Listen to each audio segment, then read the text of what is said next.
கேட்போம்.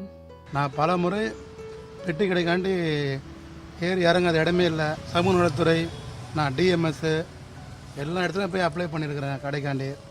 ஆனால் இது வரைக்கும் அந்த மாதிரி கடையே இல்லைன்றாங்க. கேட்டாக்கா இதெல்லாம் அப்போ பழைய இது இப்போதைக்கு அந்த இதெல்லாம் வரலன்னு சொல்கிறாங்க. நான் போய் நிறைய பேரோட விசாரிச்சேன்னா நார்மலால் தான் அந்த இடமே வந்து நடத்துகிறாங்க.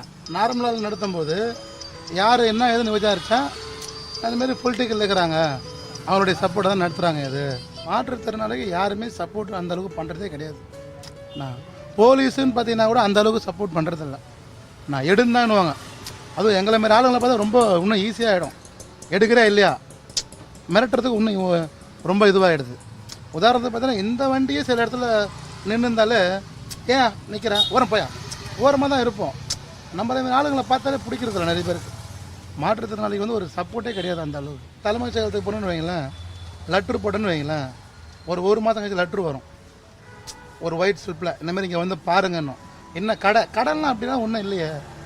3 சக்கர வண்டி ஒன்றா வாங்கிக்கிங்க, இதுதான் கவர்மெண்ட்டில் இருக்கிற சலுகையை பார்த்தீங்கன்னா. ஆனால் கடன், பெட்டி கடன் பார்த்தீங்கன்னா என்ன மாதிரி ஆள்லாம் கிடையாது, எல்லாம் நார்மல் பட்சத்துக்கு தான்.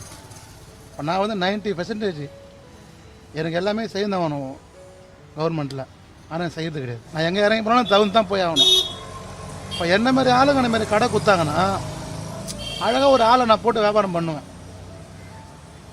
ஆனால் கொடுக்கறது கிடையாது. அந்த மாதிரி ஊனமுற்றோர் மறுவாழ்வு திட்டத்தின் கீழ் எத்தனை கடைகளுக்கு அனுமதி வழங்கப்பட்டது? எத்தனை கடைகள் ஊனமுற்றோரால் நடத்தப்படுகிறது? ஊனமுற்றோர் பெயரால் மற்றவர்கள் நடத்தும் கடைகள் எத்தனை என்ற தகவல்களை பெற முயன்ற போது ஒவ்வொரு துறையாக திருப்பி அனுப்பப்பட்டதுதான் மிச்சம்.